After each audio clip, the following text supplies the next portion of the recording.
বেসরকারি শিক্ষক বদলি নীতিমালা সংশোধন ও সর্বজনীন করার দাবি। গত ১-৯ ডিসেম্বর জারি করা নীতিমালা অনুযায়ী একই সার্ভিসে একই টেবিলে বসে কাজ করে কেউ বদলি পাবেন, কেউ পাবেন না। এটা নীতিবিরোধী, এই নীতিমালাটাই নীতিবিরোধী। কোনো বিবেকবান মানুষ এটা মেনে নিতে পারেন না।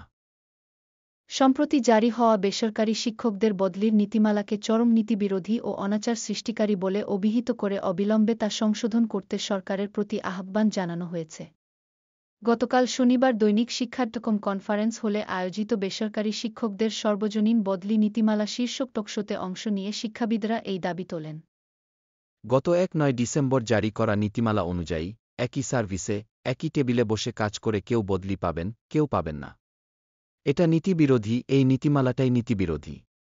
কোনো বিবেকবান মানুষ এটা মেনে নিতে পারেন না। এর মধ্য দিয়ে চরম বৈষম্য সৃষ্টি করা হয়েছে। বেসরকারি শিক্ষকদের নিয়ে ছিনিমিনি খেলার অধিকার কোনো আমলাকে কেউ দেয়নি। তাই অবিলম্বে এই নীতিমালা প্রত্যাহার করে সর্বজনীন নীতিমালা তৈরি করা হোক।